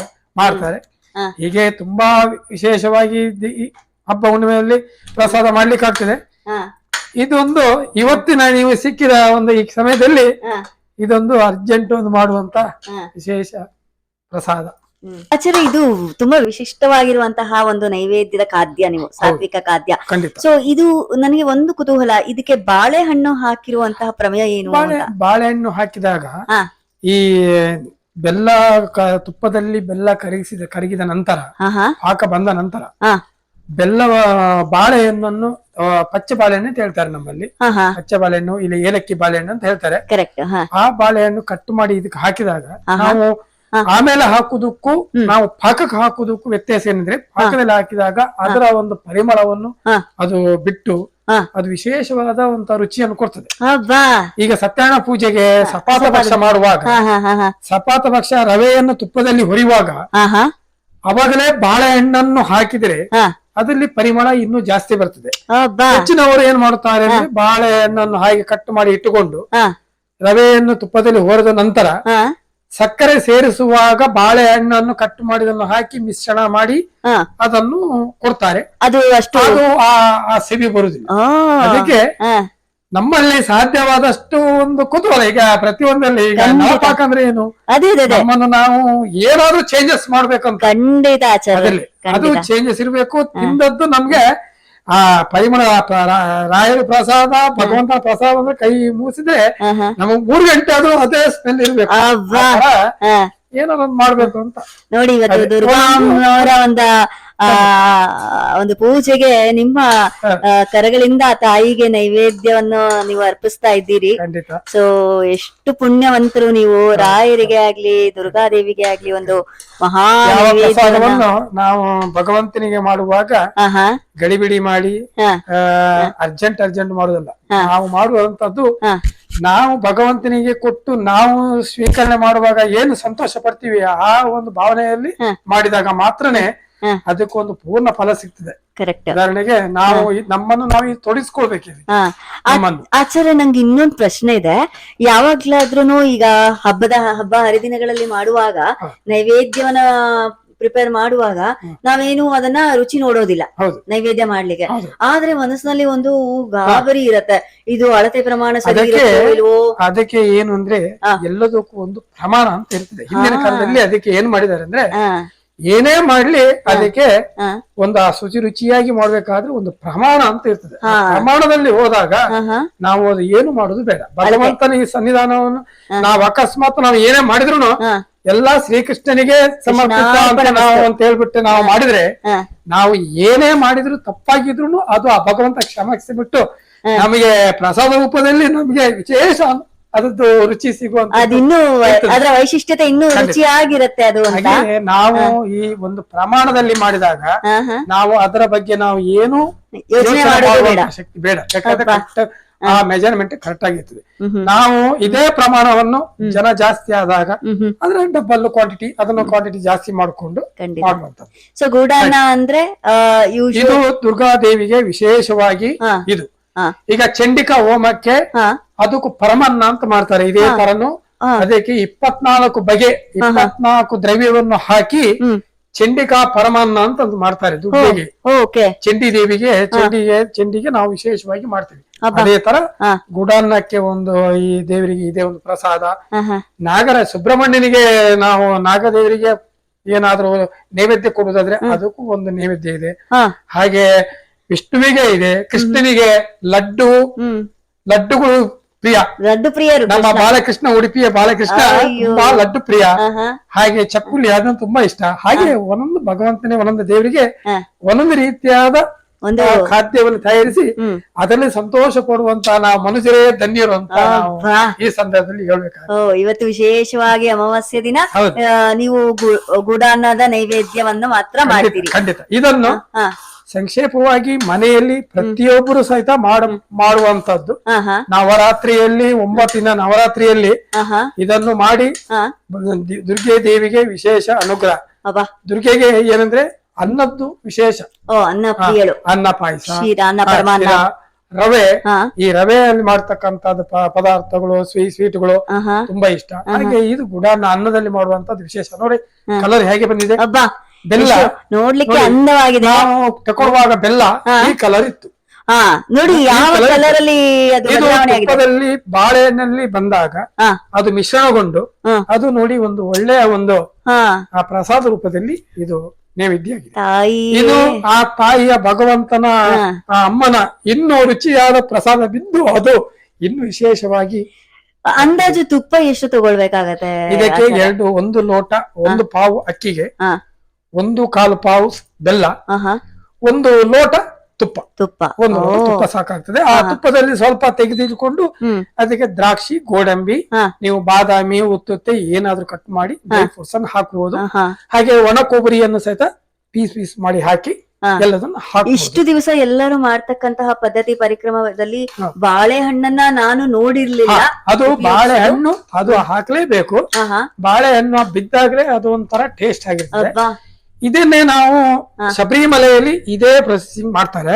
ಶಬರಿಮಲೆಯಲ್ಲಿ ಅಯ್ಯಪ್ಪ ಸ್ವಾಮಿಗೆ ಮಾಡುವಂತ ಪ್ರಸಾದ ಹೀಗೆ ನಾನು ಒಂದು ಸಲ ಮಾಡಿದ್ದೀನಿ. ಅದು ಯಾವ ಅಕ್ಕಿ ಅಂದ್ರೆ ನಮ್ಮ ಉಡುಪಿ ಸೈಡ್ ಅಲ್ಲಿ ಕುಸುಲಕ್ಕಿ ಅಂತ ಸಿಗ್ತದೆ. ಕುಸುಲಕ್ಕಿ ಅಂತ ಹೇಳ್ತಾರೆ, ಕೊಚ್ಚಕ್ಕಿ ಅಂತ ಹೇಳ್ತಾರೆ. ಅದನ್ನು ನೆನೆಸಿ ಅದರಲ್ಲಿ ಮಾಡುವಂತ ಒಂದು ಖಾದ್ಯ ಅಯ್ಯಪ್ಪ ಸ್ವಾಮಿಗೆ ಮಾಡುವಂತದ್ದು. ಅದಕ್ಕೆ ಬಾಳೆಹಣ್ಣು ಹಾಕುದಿಲ್ಲ. ಮತ್ತೆ ಇದೇ ತರನೇ ಬೆಲ್ಲದಲ್ಲಿ ನೀರ್ ಹಾಕ್ಲಿಕ್ಕಿಲ್ಲ. ಬೆಲ್ಲದಲ್ಲೇ ತುಪ್ಪದಲ್ಲೇ ಬೆಲ್ಲ ಕರಗಿ ಅದರಲ್ಲಿ ಮಾಡುವಂತ ಪ್ರಸಾದ. ಈಗ ಇದಕ್ಕೂ ಅಷ್ಟೇ, ಒಂದು ಪ್ರಮಾಣ ನೀರು ಹಾಕ್ಲಿಲ್ಲ, ತುಪ್ಪದಲ್ಲಿ ಬೆಲ್ಲ ಕರಗಿಸಿ, ಬೆಲ್ಲ ಏನ್ ಹೇಳ್ತೀರಿ, ತುಪ್ಪದಲ್ಲಿ ಬೆಲ್ಲ ಕರಗ್ತದ ಕೇಳ್ತಾರೆ, ಕರಗ್ತದೆ.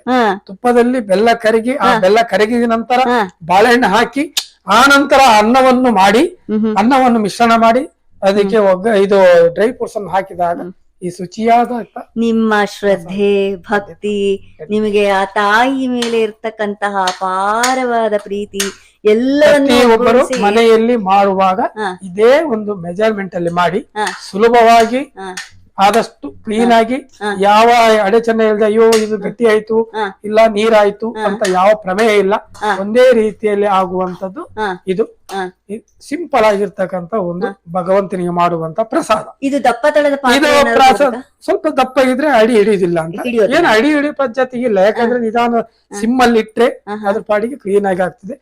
ನೋಡಿ, ಇನ್ನು 10 ನಿಮಿಷ ಆದಾಗ ಫಸ್ಟ್ ಕ್ಲಾಸ್ ಗಟ್ಟಿ ಆಗ್ತದೆ. ಇದು ಮುಗ್ದಿದೆ, ಇದ್ರದ್ದು ಮೆಜರ್ಮೆಂಟ್ ಆಗಿದೆ ನೋಡಿ, ನಿಮ್ಮ ಕಣ್ಣೆದುರುಗಡೆ ಪರಿಶುದ್ಧವಾಗಿದೆ. ಯಾರಾದ್ರೂ ನೆಂಟರು ಬಂದ್ರು ಅಂತೇಳಿ ಮನೆಗೆ ಬಂದ್ರು ಅಂತ ಹೇಳಿದ್ರೆ ನೀವು ಮಾತಾಡ್ತಾ ಅವ್ರನ್ನ ವೆಲ್ಕಮ್ ಮಾಡುವಾಗಲೇ ಇದನ್ನ ಮಾಡಿ ಮುಗಿಸುವಂತ ಒಂದು ವಿಶೇಷವಾಗಿರ್ತಕ್ಕಂಥ ನೋಡಿ, ತಾಯಿಗೂ ಪ್ರೀತಿ ಪ್ರೀತಿ. ಭಗವಂತನಿಗೆ ದೇವರಿಗೆ ಈ ಸಂಕಲ್ಪ ಏನು ಮಾಡ್ತೀವಿ, ಏನೇ ಪದಾರ್ಥವನ್ನು ಮಾಡ್ಲಿ, ಈಗ ಉದಾಹರಣೆಗೆ ಮನೆಯಲ್ಲಿ ಹೆಂಗಸರು ಬೆಳಿಗ್ಗೆ ಎದ್ದು ನಾವು ಇವತ್ತು ನೆಂಟರು ಬರ್ತಾರೆ ಅಥವಾ ದೇವರಿಗೆ ಏನಾದ್ರು ವಿಶೇಷವಾಗಿ ಅಡಿಗೆ ಮಾಡ್ಬೇಕಂತ ನಾವು ಫಸ್ಟಿಗೆ ಮನಸ್ಸಲ್ಲಿ ಅನ್ಕೊಂಡ್ರೆ ಆ ಸಂಕಲ್ಪ ಮಾಡ್ತೀವಿ, ನಾವು ಇವತ್ತು ಈ ಪ್ರಸಾದವನ್ನು ದೇವರಿಗೆ ಮಾಡ್ಬೇಕು ಅಂತ ಹೇಳಿದ್ರೆ ಖಂಡಿತ ಆ ದೇವರು ಸಂಕಲ್ಪ ಮಾಡಿದಾಗ ತಗೊಂಡಾಯ್ತಂತೆ. ಮಾಡಿ ಬಿಡುದು ನಮ್ದಿಷ್ಟ, ಅವನು ದೇವ್ರು ಭಗವಂತ ತಗೊಂಡಾಯ್ತು, ನೀನು ಗುಣಾನ ಮಾಡಿದ್ಯಾ ಮಾಡ್ತೀನಿ ಅಂತ ಹೇಳ್ಕೊಂಡಿದ್ಯಾ, ನಾ ತಗೊಂಡಾಯ್ತು, ಇನ್ನು ಮಾಡಿಲ್ಲ ಅಂದ್ರೆ ನೀನ್ ಮತ್ತೆ ನಿಂದು ತಪ್ಪದು. ಆ ತರ ದೇವ್ರು ಕೇಳ್ತಾನೆ. ಹಾಗೆ ನಮ್ಮ ನೋಡಿ, ಶ್ರೀ ಕೃಷ್ಣ ವೃಂದಾವನ ರಾಯರ ಸನ್ನಿಧಾನದಲ್ಲಿ ಇವತ್ತು ಅಮಾವಾಸ್ಯ ಅಂಗವಾಗಿ ಶ್ರೀ ದುರ್ಗಾಂನವರಿಗೆ ಆಚಾರ್ಯರಿಂದ ಒಂದು ಗೂಢಾನ್ನದ ನೈವೇದ್ಯ ತುಂಬಾ ಶ್ರದ್ಧಾ ಭಕ್ತಿಯಿಂದ ಆಚಾರ್ಯರು ಸುಲಲಿತವಾಗಿ ರುಚಿಯಾಗಿ ಶುಚಿಯಾಗಿ ತಿನ್ನುವಂತ ಆ ಭಗವಂತನ ಪ್ರಸಾದವನ್ನು ಮಾಡಿ ತೋರಿಸ್ತಾರೆ. ಧನ್ಯೋಸ್ಮಿ ಆಚಾರ್ಯ. ಆಚಾರ್ಯ, ಏನು ಅಕ್ಕಿ ನೆನ್ಸ್ಬಿಟ್ಟಿದೀರಿ, ಏನು ವಿಶೇಷತೆ ಅಂತ ಮಠದ ಭಕ್ತಾದಿಗಳು ಒಬ್ರು ಬಂದು ನಮಗೆ ಅತಿರಸ, ಅತ್ರಸ, ಅದಕ್ಕೆ ಇನ್ನು ತುಂಬಾ ಹಲವು ಹೆಸರುಗಳಿದೆ, ಒಂದು ಸ್ವೀಟಿಗೆ ಅತಿರಸ ಒಂದು ಮಾಡುವ ಅಂತ ಹೇಳಿ ಅದಕ್ಕೆ ಬೇಕಂತ ಹೇಳಿದ್ರು. ಅದಕ್ಕೆ ಪ್ರಮಾಣವಾಗಿ ಮಾಡ್ತಾ ಇದ್ದೀವಿ. ಏನೇನ್ ಸಾಮಗ್ರಿಗಳು ಬೇಕಾಗತ್ತೆ? ಇದಕ್ಕೆ ಬೇಕಾಗುವಂತದ್ದು ನಮ್ಮ ದೋಸೆ ಅಕ್ಕಿ ಒಳ್ಳೇದಾಗ್ತದೆ. ದೋಸೆ ಅಕ್ಕಿ ಅಂತ ಸಿಗ್ತದೆ ನಮ್ಮ ಇಂಡಿಯಾದಲ್ಲಿ, IR8 ಅಕ್ಕಿ ಅಂತ ಸಿಗ್ತದೆ, ದೋಸೆ ಅಕ್ಕಿ ಅಂತ ಸಿಗ್ತದೆ. ದೋಸೆ ಅಕ್ಕಿ, ಆಮೇಲೆ ಬೆಲ್ಲ, ಆಮೇಲೆ ಸ್ವಲ್ಪ ತುಪ್ಪ, ಒಂದು 2 ಚಮಚ ತುಪ್ಪ, ಆಮೇಲೆ ಬಿಳಿ ಎಳ್ಳು ಹಾಕುವುದಾದರೆ ಎಳ್ಳು, ಗಸಗಸೆ ಸ್ವಲ್ಪ, ಮತ್ತೆ ಒಣ ಶುಂಠಿ ಪುಡಿ ಇದ್ರೆ ಒಣ ಶುಂಠಿ ಪುಡಿ. ಅಂದ್ರೆ ಯಾವ ಪ್ರಮಾಣ ಅಕ್ಕಿ ಎಷ್ಟು ತಗೋಬೇಕು, ಬೆಲ್ಲ ಎಷ್ಟು ತಗೋಬೇಕು? ಇವಾಗ 1 ಲೋಟ ಅಕ್ಕಿಯನ್ನು ನಾವು 8 ಗಂಟೆ ತನಕ ನೆನೆಸಿಡ್ಬೇಕು. ಅಕ್ಕಿಯನ್ನು ನೀರಲ್ಲಿ ತೊಳೆದುಬಿಟ್ಟು 8 ಗಂಟೆ ನೆನೆಸಬೇಕು. ಅಕ್ಕಿ 8 ಗಂಟೆ ತೊಳೆದು ನೆನೆಸಿದ ನಂತರ ಅದನ್ನ ನಾವು ಬಸ್ತ ಹಾಕಿ ಒಂದು ಬಟ್ಟೆಯಲ್ಲಿ ಅಥವಾ ಟಿಶ್ಯೂ ಅಲ್ಲಿ ಹಾಕಿ ಅದರ ನೀರ್ ಪಸೆಯನ್ನು ಕಂಪ್ಲೀಟ್ ಆಗಿ ಡ್ರೈ ಮಾಡಬೇಕು. ಫುಲ್ ಡ್ರೈ ಅಲ್ಲ, ಸ್ವಲ್ಪ ಡ್ರೈ ಮಾಡಿ ತದನಂತರ ಇದನ್ನು ಮಿಕ್ಸಿಯಲ್ಲಿ ಹಾಕಿ ಅಥವಾ ಮಿಕ್ಸಿಯಲ್ಲಿ ಹಾಕಿ ಚೆನ್ನಾಗಿ ಪೌಡರ್ ಮಾಡಬೇಕು. ಪೌಡರ್ ಮಾಡಿದ ನಂತರ ಅದನ್ನ ಗಾಳಿಸ್ಬೇಕು, ಜರಡಿ ಹಿಡಿಬೇಕು. ಜರಡಿ ಹಿಡಿದು ಅದನ್ನ ಪೂರ ನೈಸ್ ಪೌಡರ್ ಆಗ್ಬೇಕು. ತಿರ್ಗಾ ಅದು ಇದ್ರೆ ಪುನಃ ಅದನ್ನು ಮಿಕ್ಸಿ ಹಾಕಿ ಪುಡಿ ಮಾಡಿ ಚೆನ್ನಾಗಿ ಪುಡಿ ಮಾಡಿ ಇಟ್ಕೊಂಡು ಅದನ್ನು ಒಂದು ಒದ್ದೆ ಬಟ್ಟೆಯಲ್ಲಿ ಒಂದು ಪಾತ್ರೆಯಲ್ಲಿ ಮುಚ್ಚಿ ಇಡ್ಬೇಕು. ನಂತರ ನಾವು ಬೆಲ್ಲವನ್ನು, ನಾವು ಇದು ಏನ್ ತಕೊಂಡಿದೀವಿ ಅಕ್ಕಿ, ಅದೇ ಪ್ರಮಾಣದ ಬೆಲ್ಲವನ್ನು ಕಪ್ಪಲ್ಲಿ ಮೆಜರ್ಮೆಂಟ್ ಅನ್ನು ಅದನ್ನು ಸ್ವಲ್ಪ ನೀರ್ ಹಾಕಿ ಚೆನ್ನಾಗಿ ಪಾಕ ಬರೆಸ್ಬೇಕು. ಪಾಕ ಅಂದ್ರೆ ಪಾಕ ಏರಬಾರ್ದು, ಪಾಕ ಡೌನ್ ಆಗಬಾರ್ದು, ಎಳೆ ಪಾಕ. ನಾವು ಹೀಗೆ ಅದನ್ನ ಪಾಕವನ್ನು ಕೈಯಲ್ಲಿ ಹೀಗೆ ಹಿಡಿದಾಗ ಅದು ಸ್ವಲ್ಪ ಒಂಥರ ಅಂಟು ತರ ಬರ್ತದೆ. ನೀರಿಗೆ ಹಾಕಿದಾಗ ನಿಮ್ಗೊಂದು ರೌಂಡ್ ನಿಲ್ತ್ಕೊಳ್ತದೆ. ಅಂದ್ರೆ ಹಾಕಿದಾಗ ನೀರಲ್ಲಿ ಹಾಕಿದಾಗ ಕರಡಬಾರ್ದು, ಅದು ಒಂಥರ ರೌಂಡ್ ಗುಂಡೆ ತರ ಬರಬೇಕು. ಅವಾಗ ಆಗಿದೆ ಅಂತ ಅರ್ಥ ಆಗ್ತದೆ. ಅವಾಗ ಅದನ್ನ ಸಿಮ್ ಸ್ಲೋ ಮಾಡಿ ಈ ಅಕ್ಕಿಟ್ಟನ್ನು ಸ್ವಲ್ಪನೇ ಹಾಕಿ ಚೆನ್ನಾಗಿ ಗೊಟಾಯಿಸ್ಬೇಕು ಸಿಮ್ಮಲ್ಲಿ. ಆ ನಂತರ ನಾವು ಗಸಗಸೆಯನ್ನು ಮತ್ತೆ ಬಿಳಿ ಎಳ್ಳನ್ನು ಮೊದಲೇ ನಾವು ಸ್ವಲ್ಪ ಹುರಿದು ಬ್ರೌನ್ ಬಣ್ಣ ಬರುವಾಗೆ ಹುರಿದು ಇಟ್ಕೊಳ್ಬೇಕು. ಅದನ್ನು ಅದಕ್ಕೆ ಮಿಕ್ಸ್ ಮಾಡ್ಬೇಕು.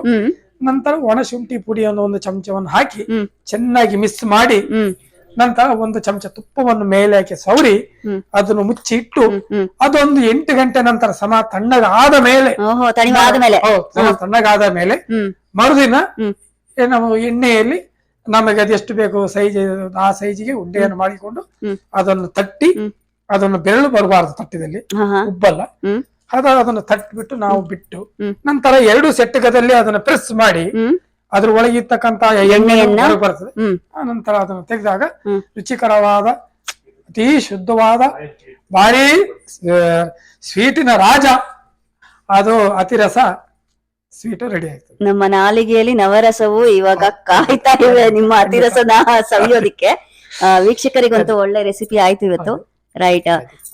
ನೆಕ್ಸ್ಟ್ ನೀವು ಇನ್ನು ಸಾರ್ ಬಗ್ಗೆ ಹೇಳಿದ್ರಲ್ಲ, ಉಡುಪಿಯ ಸಾರು ಇಡೀ ಜಗತ್ತಿಗೆ ವಿಶೇಷವಾಗಿರ್ತಕ್ಕಂಥ ಸಾರು ಅಂದ್ರೆ ಉಡುಪಿಯ ಊಟನ ಉಡುಪಿ ಸಾರು ಒಂದು ಬೇಕು ಅಂತ ಹೇಳ್ತಾರೆ.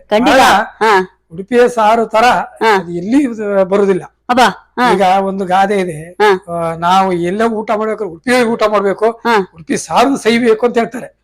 ಕೃಷ್ಣನ ಸನ್ನಿಧಾನ, ಅನ್ನ ಬ್ರಹ್ಮನ ಸನ್ನಿಧಾನದಲ್ಲಿ ನಾವು ಉಡುಪಿಯ ಅಡಿಗೆಯನ್ನು ಮಿಸ್ ಮಾಡ್ಲಿಕ್ಕೆ ಸಾಧ್ಯ ಇಲ್ಲ. ಈ ಪ್ರಪಂಚಕ್ಕೆ ಅಡಿಗೆಯನ್ನು ಕಲಿಸಿಕೊಟ್ಟದ್ದೇ ಉಡುಪಿ ಆ ಕೃಷ್ಣನ ಪ್ರಸಾದ ಅಂತ ಹೇಳ್ಬೋದು. ಅದರಲ್ಲಿ ವಿಶೇಷವಾಗಿ ಸಾರನ್ನು ಮಾಡುವಂತ ವಿಶೇಷ ಒಂದು ವಿಷಯ ಹೇಳ್ತೀನಿ. ಪ್ರತಿಯೊಬ್ಬರು ಮನೆಯಲ್ಲಿ ಸುಲಭವಾಗಿ ಮಾಡುವಂತ ಶುದ್ಧವಾದ ಒಂದು ಸಾರು. ಟೊಮೊಟೊವನ್ನು ಸೇರಿಸಬಹುದು, ಟೊಮೊಟೊವನ್ನು ಸೇರಿಸದೆ ಮಾಡಬಹುದು.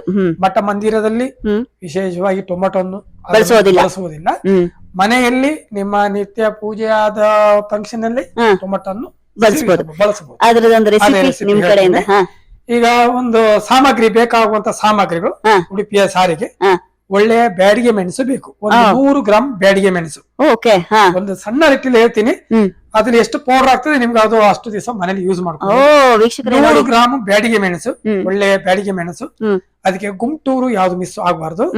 ಆಮೇಲೆ ಜೀರಿಗೆ ಒಂದು 20 ಗ್ರಾಂ ಜೀರಿಗೆ, 15 ಗ್ರಾಂ ಸಾಕು. 15 ಗ್ರಾಂ ಜೀರಿಗೆ, ಒಂದು 5 ಗ್ರಾಂ ಮೆಂತೆ, ಒಂದು 5 ಗ್ರಾಂ ಮೆಂತೆ, 15 ಗ್ರಾಂ ಜೀರಿಗೆ, ಒಂದು 30 ಗ್ರಾಂ 40 ಗ್ರಾಂ ಕೊತ್ತಂಬರಿ, ಕೊತ್ತಂಬರಿ ಬೀಜ. ಅದಕ್ಕೆ ಬೇಕಾದ ಸ್ವಲ್ಪ ಇಂಗು, ಅರಸಿನ ಪುಡಿ, ಆಮೇಲೆ ಕರಿಬೇವು ಸೊಪ್ಪು. ನಂತರ ಅದಕ್ಕೆ ಒಂದು 2 ಸ್ಪೂನು ಅದನ್ನು ಹೊರಿಲಿಕ್ಕೆ ತೆಂಗಿನೆಣ್ಣೆ.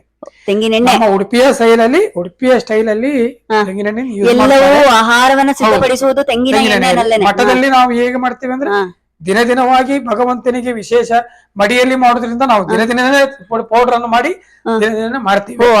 ಫ್ರೆಶ್ ಆಗಿರ್ತದೆ ಅದು ತೆಂಗಿನೆಣ್ಣೆ ಮಾಡ್ತೀವಿ. ನೀವು ಮನೆಯಲ್ಲಿ ಮಾಡೋದಾದ್ರೆ ತೆಂಗಿನೆಣ್ಣೆ ಯೂಸ್ ಮಾಡಬಹುದು, ಅಥವಾ ನೀವು ಬೇರೆ ಯಾವ ಎಣ್ಣೆ ಹಾಕಿ ಮಾಡ್ಕೊಳ್ಬಹುದು. ಮೊದಲನೇದಾಗಿ ಎಣ್ಣೆಯನ್ನು ಇಡಬೇಕು. ಎಣ್ಣೆ ಸ್ವಲ್ಪ ಬಿಸಿಯಾದ ನಂತರ ಮೆಂತೆಯನ್ನು ಹಾಕುವುದು. 5 ಗ್ರಾಂ ಮೆಂತೆಯನ್ನು ಹಾಕಿ ಅದು ಸ್ವಲ್ಪ ಬ್ರೌನ್ ಕಲರ್ ಬಂದ ನಂತರ ಅದಕ್ಕೆ ನಾವು ಇದು ಕೊತ್ತಂಬರಿ ಬೀಜವನ್ನು ಹಾಕಬೇಕು. ಕೊತ್ತಂಬರಿ ಬೀಜ ಹಾಕಿ ನಂತರ ಬ್ಯಾಡಿಗೆ ಮೆಣಸು, ಆಮೇಲೆ ಇದು ಜೀರಿಗೆ ಎಲ್ಲ ಒಟ್ಟಿಗೆ ಹಾಕಿ ಸಿಮ್ಮಲ್ಲಿ ಹೊರಿಬೇಕು. ಆ ಕೊತ್ತಂಬರಿ ಎಷ್ಟು ಚೆನ್ನಾಗಿ ಸ್ಲೋ ಅಲ್ಲಿ ಹೊರಿತೀವಿ, ಅದು ಎಷ್ಟು ನಿಧಾನವಾಗಿ ಹೊರಿತೀವಿ ಆ ಪರಿಮಳ ಹಾಗೆ ಉಳಿತದೆ, ಕೊತ್ತಂಬರಿಯ ಘಮ ಬರ್ತದೆ. ಆಮೇಲೆ ಅದಕ್ಕೆ ನಾವು ಅದು ಕಾವು ಜಾಸ್ತಿ ಆದಾಗ ಅದು ಕೊತ್ತಂಬರಿ ಜೀರಿಗೆ ಅದು ಕರಟಬಾರ್ದು, ಅದ ಸೀಳ್ಬಾರ್ದು ಅಂತ ಹೇಳಿ ನಾವು ಕರಿಬೇವು ಸೊಪ್ಪನ್ನು ಅದಕ್ಕೆ ಕರಿಬೇವು ಸೊಪ್ಪನ್ನು ಸೇರಿಸಿಕೊಳ್ಳುವಂತ. ಆಮೇಲೆ ಕೆಳಗೆ ಇಳಿಸಿದ ನಂತರ ಇಂಗನ್ನು ಅರಸಿನ ಪುಡಿಯನ್ನು ಹಾಕಿ ಸರಿಯಾಗಿ ತಣ್ಣಗಾದ ಮೇಲೆ ಅದನ್ನು ಪುಡಿ ಮಾಡಿ ಶೇಖರಣೆ ಮಾಡುವಂತದ್ದು. ಹಾಗೆ ಸಾರು ಮಾಡುವಂತದ್ದು ಪೌಡರ್ ಮಾಡಿ ಇಟ್ಕೊಂಡಿದೀವಿ. ಸಾರು ಮಾಡುವಾಗ ನಾವು ಹುಣಸೆ ಹಣ್ಣಿನ ನೀರು, ಬೆಲ್ಲ, ಉಪ್ಪು, ಇಂಗು, ಕರಿಬೇವು ಸೊಪ್ಪು, ಅರಸಿನ ಪುಡಿ, ಆಮೇಲೆ ನೀವು ಟೊಮೆಟೊ ಹಾಕುದಾದ್ರು ಅಥವಾ ಹಾಕದೇ ಇರುವುದಾದ್ರು ಟೊಮೆಟೊ ಹಾಕುದಾದ್ರೆ ಟೊಮೆಟೊ ಹಾಕಬಹುದು. ವಿಶೇಷ ಅಂದ್ರೆ ಅಲ್ಲ ಬೇಳೆ ಹಾಕ್ಬೇಕು. ಎಲ್ಲ ಒಟ್ಟಿಗೆ ಹಾಕಿ ಅದನ್ನು ಬೇಯಲಿಕ್ಕೆ ಇಡಬೇಕು. ಪ್ರಥಮವಾಗಿ ಎಲ್ಲ ಒಟ್ಟಿಗೆ ಹಾಕಿ ಕೊದಿಲಿಕ್ಕೆ ಇಡಬೇಕು. ಆಮೇಲೆ ಬೇಳೆ ಬೇಯಿಸಿಕೊಂಡು ಆ ಬೇಳೆ ಕಟ್ಟು ಇರ್ತದಲ್ಲ, ಬೇಳೆ ಕಟ್ಟು ದಪ್ಪ ಇರುವಂತ ಬೇಳೆಯನ್ನು ಹುಳಿಗೆ ತೊವೆಗೆ ಯೂಸ್ ಮಾಡಬಹುದು. ಅದರ ಕಟ್ಟು ಅಂದ್ರೆ ನೀರು ನೀರು ಬೇಳೆಯನ್ನು ನಾವು ಇಷ್ಟು ಮಿಶ್ರಣ ಮಾಡಿದ್ದು ಹಾಕಿ ಅದು ಚೆನ್ನಾಗಿ ಕೊದ್ದ ನಂತರ ಈ ಹುಳಿಯಾದ ಸ್ಮೆಲ್ ಎಲ್ಲ ಕಂಪ್ಲೀಟ್ ಹೋದ ನಂತರ ಅದು ಚೆನ್ನಾಗಿ ಕೊದಿತದೆ. ನಂತರ ಲಾಸ್ಟಿಗೆ ನಮಗೆ ಪ್ರಮಾಣ ಎಷ್ಟು ಬೇಕು ಅಂತ ಸಾರಿನ ಪುಡಿಯನ್ನು ಹಾಕಿ ಒಳ್ಳೆ ಒಂದು ತುಪ್ಪದಲ್ಲಿ ಅಥವಾ ತೆಂಗಿನ ಎಣ್ಣೆಯಲ್ಲಿ ಹ. ಸಾಸಿವೆ, ಹ. ಬ್ಯಾಡಿಗೆ ಮೆಣಸು, ಹ. ಕರಿಬೇವು ಸೊಪ್ಪು, ಹ. ಇಂಗು ಅಬ್ಬಾ. ಇಷ್ಟೇ. ಅದು ಬೇರೆ ಏನು ಒಗ್ಗರಣೆ ಕೊಡಬಾರ್ದು. ಹ. ಇಷ್ಟು ಒಗ್ಗರಣೆಯನ್ನು ಹಾಕಿ ಹ. ಕೊಸಿ ಹ. ಊಟ ಕೂತ್ಕೊಳ್ಳುವಾಗ ಅದಕ್ಕೆ ಕೊತ್ತಂಬರಿ ಸೊಪ್ಪನ್ನು ಹಾಕಿ ಅಬ್ಬಾ. ಹಾಗೆ ತುಪ್ಪವನ್ನು ಹಾಕಿ ಹ. ಊಟವನ್ನು ಮಾಡಿದ್ರೆ ಉಡುಪಿಯ ಶ್ರೀಕೃಷ್ಣ ಮಠದ ಪರಮಾನ್ನ ಆಹಾರ ಸಿಗ್ತದೆ. ಅಬ್ಬಾ, ವೀಕ್ಷಕರಿಗೆ ಒಂದು ಒಳ್ಳೆ ರೆಸಿಪಿ ಸಿಕ್ತು ನಮ್ಮ ಅನ್ಸುತ್ತೆ ಇವತ್ತು. ಕನ್ನಡದಲ್ಲಿ ಹ. ವಿಶೇಷವಾಗಿ ಎಲ್ರು ಹ್ಮ್. ತುಂಬಾ ಬ್ಯುಸಿ ಇರ್ತಾರೆ. ಹ್ಮ್. ಆಮೇಲೆ ಅಡಿಗೆ ಮಾಡ್ಲಿಕ್ಕೆ ಏನ್ ಮಾಡುದು ಅಂತ ಗಂಡ ಹೆಂಡತಿಗೆ ಟೆನ್ಷನ್ ಇರ್ತದೆ. ಇಲ್ಲಿ ಹ್ಮ್. ಈ ತರ ಸಿಂಪಲ್ ಆಗಿ ಮಾಡುವಂತದ್ದು ಇದೆಲ್ಲ. ಹ್ಮ್. ನಾವು ಜೀವನದಲ್ಲಿ ಏನೆಲ್ಲ ಸಾಧನೆ ಮಾಡ್ತೀವಿ, ಹ್ಮ್. ಯಾವ್ದ್ರ ಬಗ್ಗೆ ನಾವು ಹೊಸದು ನಾವು ಆವಿಷ್ಕಾರ ಮಾಡ್ತೀವಿ. ಹಾಗೆ ಖಂಡಿತ ಆಚಾರ್ಯ. ಅಡಿಗೆಯಲ್ಲಿ ಹ್ಮ್. ಕಸದಿಂದ ರಸ ಅಂತ ಹೇಳ್ತಾರೆ. ನಾವು ಹೌದು, ಯಾವುದೇ ಹೌದು. ಒಂದು ವಸ್ತು ಬರ್ಲಿ, ಒಂದು ಗುಂಬಳಕಾಯಿ ತಗೊಂಡ್ರೆ ಹಾ. ಅದ್ರಲ್ಲಿ ಬೀಜದಲ್ಲಿ, ಹ. ಸಿಪ್ಪೆಯಲ್ಲಿ, ಹ್ಮ್. ಅದರಲ್ಲಿ ಬೆಂಡಲ್ಲಿ ಹ್ಮ್. ಪ್ರತಿ ಒಂದು ಐಟಮ್ ಮಾಡ್ಲಿಕ್ಕೆ ಆಗ್ತದೆ. ಅಬ್ಬಾ. ಗುಂಬಳಕಾಯಿಯಲ್ಲಿ ಹ್ಮ್. ಹಲ್ವಾ, ಗುಂಬಳಕಾಯಿ ಹಲ್ವಾ ಅಂತ ಹೇಳ್ತಾರೆ. ಹ್ಮ್. ಹಲ್ವಾ ಮಾಡ್ಬೋದು, ಹ್ಮ್. ಅದ್ರ ಪಲ್ಯ ಮಾಡ್ಬೋದು, ಹ್ಮ್. ಅದ್ರ ತಂಬಳಿ ಮಾಡ್ಬೋದು, ಹ್ಮ್. ಚಟ್ನಿ ಮಾಡ್ಬೋದು, ಹ್ಮ್. ಹ್ಮ್. ಹ್ಮ್. ಅದ್ರದ್ದು ಕುಂಬಳಕಾಯಿದು ಪಾಯಸ ಮಾಡ್ಬೋದು. ಅಬ್ಬಾ. ಅದ್ರಲ್ಲಿ ಬಿಸಾಡುವಂತ ವಸ್ತೇ ಇಲ್ಲ. ಅಬ್ಬಾ. ಈಗ ಕಾಮಧೇನು ಕಲ್ಪವೃಕ್ಷ. ಹ್ಮ್. ಕಲ್ಪವೃಕ್ಷ ಅಂದ್ರೆ ಏನು? ತೆಂಗಿನ ಮರ. ಹೌದು. ಅದರಲ್ಲಿ ಯಾವ ವಸ್ತುವನ್ನು ಬಿಸಾಡುವಂತದ್ದೇ ಇಲ್ಲ. ಎಲ್ಲದು ಹಾಗೆ ಹ್ಮ್. ನಾವು ಕೆಲವು ತರಕಾರಿಯಲ್ಲಿ ಯಾವ್ದು ವಿಷಯನೂ ಹಾಳು ಮಾಡುವಂತದ್ದಿಲ್ಲ. ಎಲ್ಲದೂ ಅದರಲ್ಲಿ ಹ್ಮ್. ಲಭ್ಯವಿರುತ್ತದೆ. ಲಭ್ಯ ಮಾಡಬಹುದು. ಓ. ಹಿಂದಿನ ಕಾಲದಲ್ಲಿ ಹ್ಮ್. ಬಡತನ ಇರುವಾಗ ಹ್ಮ್. ಮನೆಯಲ್ಲಿ ತರಕಾರಿ ಬೆಳೆಸುವಾಗ ಏನೂ ತರಕಾರಿ ಇಲ್ಲದ ಟೈಮಲ್ಲಿ ಹ್ಮ್. ಇಂಥ ತರಕಾರಿ ಇದ್ರೆ ಆ ಪ್ರತಿ ಒಂದು ಪದಾರ್ಥವನ್ನು ಮಾಡ್ತಿದ್ರು. ಹ್ಮ್. ಹ್ಮ್. ಈಗ ನಮ್ಗೆ ಅದು ಇದು ಸಿಗ್ತದೆ, ನಾನಾ ರೀತಿಯಲ್ಲ ನಾನಾ ಲಭ್ಯವಿದೆ. ರೀತಿಯ ತರಕಾರಿ ಹ್ಮ್. ಸಿಗ್ತದೆ. ಹ್ಮ್. ಅವಾಗೆಲ್ಲ ಹಾಗೆ. ಹೌದು. ಅದರಿಂದ ಹಾ. ಪ್ರತಿಯೊಂದನ್ನು ನಾವು ಶ್ರದ್ಧೆಯಿಂದ ಯಾವುದು ಮಾಡ್ತೀವಿ ಹ್ಮ್. ಹ್ಮ್. ಅದಕ್ಕೆ ವಿಶೇಷ ಅನುಗ್ರಹ ಸಿಗ್ತದೆ ಅಂತ ಹೇಳಿ ಅಬ್ಬಾ. ಹೇಳ್ತೀನಿ. ಥ್ಯಾಂಕ್ ಯು ಆಚಾರ್ಯ. ಎಲ್ರು ಬನ್ನಿ, ಹ್ಮ್. ಶ್ರೀಕೃಷ್ಣ ವೃಂದಾವನ ಜಾತ್ಯ ಶ್ರೀಕೃಷ್ಣ ವೃಂದಾವನ ಮಠಕ್ಕೆ ಬನ್ನಿ. ಹ್ಮ್. ನಮ್ಮ ಗುರುಗಳ ವಿಶೇಷ ಅನುಗ್ರಹ ನಮಗೆಲ್ಲ ಇದೆ. ಅದೇ ರೀತಿಯಲ್ಲಿ ಬಂದವರು ಎಲ್ಲ ಕೃಷ್ಣನ ಅನುಗ್ರಹಕ್ಕೆ ಪಾತ್ರರಾಗಬೇಕು, ಗುರುಗಳ ಅನುಗ್ರಹಕ್ಕೆ ಪಾತ್ರರಾಗಬೇಕಂತೇಳಿ ಈ ಸಂದರ್ಭದಲ್ಲಿ ನಿಮ್ಮಲ್ಲಿ ಕೇಳ್ಕೊಳ್ತಾರೆ. Thank you. ಇದುವರೆಗೂ ನೀವು ಎಷ್ಟೋ ನೈವೇದ್ಯವನ್ನ ಮಾಡಿದಿರಿ ಆಯ್ತಾ. ರಾಯರಿಗೆ ಮಾಡಿದಿರಿ, ಅಮ್ಮನವರಿಗೆ ಮಾಡಿದಿರಿ, ರಾಯರಿಗೆ ವಿಶೇಷವಾಗಿ ಪರಿಮಳ ಪ್ರಸಾದ ಅದು ತುಂಬಾ ಅದು ಭಾರಿ ವಿಶೇಷ ರಾಯರಿಗೆ. ಹಾಗೆ ಒಂದೊಂದು ದೇವರಿಗೆ ವೆಂಕಟರಮಣಿಗೆ ತಿರುಪತಿ ಲಡ್ಡು ವೆಂಕಟರಮಣ ವಿಶೇಷ ದೇವರಿಗೆ. ಖಂಡಿತ ಖಂಡಿತ. ಅದೇ ರೀತಿ ನಿಮ್ಗೆ ಮನಸ್ಸಿಗೆ ಹುಟ್ಟಿರ್ತಕ್ಕಂಥದ್ದು ಇಂತಹ ಖಾದ್ಯನ ನಾನು ಮಂತ್ರಾಲಯದಲ್ಲಿ ಹೋಗಿ ನಾನು ಪರಿಮಳ ಪ್ರಸಾದವನ್ನು ಮಾಡಿ ಬಂದಿದ್ದೇನೆ. ಅಲ್ಲಿಯೂ ಮಾಡಿ ಅವಕಾಶ ಸಿಕ್ಕಿದೆ ನನಗೆ. ಒಂದು ಅವಕಾಶ ಸಿಕ್ಕಿದೆ ಆಚಾರ್ಯ ನೀವು. ಮಂತ್ರಾಲಯದಲ್ಲಿ ಒಂದು ಸಲ ಆ ರಾಯರಿಗೆ ಪರಿಮಳ ಪ್ರಸಾದ ಮಾಡುವಂತ ಅವಕಾಶ ಇತ್ತು. ಅದೇ ರೀತಿಯಲ್ಲಿ ಈ ಕೆನಡಾದಲ್ಲಿ ನಾನು 1 ವರ್ಷ ರಾಘವೇಂದ್ರ ಸ್ವಾಮಿ ಆರಾಧನೆಗೆ ಚಿನ್ನದ ಪುಡಿಯಲ್ಲಿ ಪರಿಮಳ ಪ್ರಸಾದವನ್ನು ಮಾಡಿದ್ದೇನೆ. ಫಸ್ಟ್ ಟೈಮ್ ಪ್ರಯೋಗ ಮಾಡಿದ್ದೇನೆ. ವಿಶೇಷವಾಗಿರುವಂತಹ ಒಂದು ಸಂದೇಶ ಇದು ಚಿನ್ನದ ಒಬ್ಬರ ಭಕ್ತಾದಿಗಳು, ಮಠದ ರಾಯರ ಭಕ್ತಾದಿಗಳು ಒಬ್ರು ಬಂದು ಈ ಚಿನ್ನದ ಪುಡಿ ಸಿಗ್ತದೆ, ಈ ಚಿನ್ನದ್ದು ನೈಸ್ ಪೌಡರ್ ಸಿಗ್ತದೆ. ಆ ನೈಸ್ ಚಿನ್ನದ ಪೌಡರ್ ಹಾಕಿ ಚಿನ್ನವನ್ನು ನಮ್ಮ ದೇಹಕ್ಕೆ ನಾವು ಶೇಖರಣೆ ಮಾಡಿದಾಗ ನಮ್ಮಲ್ಲಿ ತೇಜೋವಧೆ ಬರ್ತದಂತೆ. ಚಿನ್ನ ತಿನ್ಬೇಕಂತ ಇರ್ತದೆ. ಹಿಂದಿನ ಕಾಲದಲ್ಲಿ ಚಿನ್ನದ ನೋಡಿ, ಮಗು ಜನನ ಆದಾಗ ಮಗುಗೆ ನೀರನ್ನು ಕುಡಿಸ್ತಾರೆ. ಯಾಕೆ? ಚಿನ್ನದ ನೀರು ನಮ್ಮ ದೇಹಕ್ಕೆ ಹೋಗ್ಬೇಕಂತ. ಅದೇ ರೀತಿಯಲ್ಲಿ ಪರಿಮಳ ಪ್ರಸಾದಕ್ಕೆ ರಾಯರ ವಿಶೇಷ ಪ್ರಸಾದ, ಪರಿಮಳ ಪ್ರಸಾದಕ್ಕೆ ಚಿನ್ನದ ಪುಡಿ ಹಾಕಿ, ಚಿನ್ನದ ಪುಡಿಯಿಂದ ಪರಿಮಳ ಪ್ರಸಾದ ರಾಯರಿಗೆ ಸ್ವೀಕರಿಸಿ ಆ ನಂತರ ನಾವು ಅದು ಎಷ್ಟು ಧನ್ಯರು ಆಚಾರ್ಯ ವಂದಿಸಿದವರು. ಮುಂದಿನ ಸಂಚಿಕೆಯಲ್ಲಿ ನಾನು ನಿಮಗೆ ಖಂಡಿತ ನೀವು ಇಲ್ಲಿನ ಜನಕ್ಕೆ ಮಾಡ್ಲಿಕ್ಕೆ ಹೊರಟಿದ್ದೀರೋ ಅದನ್ನ ನಾವು ಮತ್ತೆ ಅದನ್ನ ಚಿತ್ರೀಕರಣ ಮಾಡ್ತೇವೆ. ಇದುವರೆಗೂ ನೀವು ಏನು ಮಾಡಿದಿರಿ, ನೈವೇದ್ಯವನ್ನು ಸಮರ್ಪಿಸಿದಿರಿ, ರಾಯರಿಗೆ ಆಗ್ಲಿ ದೈವಕ್ಕೆ ಆಗ್ಲಿ, ನಿಮ್ಗೆ ಎಷ್ಟು ತೃಪ್ತಿಯನ್ನ ಕೊಟ್ಟಿದೆ ಆಚಾರ್ಯ? ತುಂಬಾ ನಾವು ಏನೇ ದೇವರಿಗೆ ಮಾಡುವಾಗ ಆ ದೇವರಿಗಿಂತ ಜಾಸ್ತಿ ನಾವು ಸಂತೋಷ ಪಡ್ತೀವಿ. ನಾನು ಮಾಡಿದ್ದೀನಲ್ಲ ಗುರುಗಳಿಗೆ, ದೇವರಿಗೆ ಮಾಡಿದ್ದೀನಲ್ಲ ಅಂತ ಅಷ್ಟು ಸಂತೋಷ ಪಡ್ತಿದ್ದೀನಿ. ಹಾಗೆ ನಾವು ಮನೆ ಬಾಗಿಲಿಗೆ ಅಲ್ಲಿಗೂ ಬಂದ್ರೆ ನಾವು ಮನಸ್ಪೂರ್ವಕವಾಗಿ ನಾವು ಏನನ್ನು ಪದಾರ್ಥ ಮಾಡ್ತೀವಿ. ಉದಾಹರಣೆಗೆ ನಾನು ನಿಮ್ಮನೆಗೆ ನಾನು ಬರ್ತೀನಿ ಅನ್ಸ್ಕೊಳ್ಳಿ, ನೀವು ಪ್ರೀತಿಯಿಂದ ಏನ್ ಮಾಡ್ತೀರಿ ಅದು ಒಳ್ಳೆ ರೀತಿಲಿ ಆಗ್ತದೆ.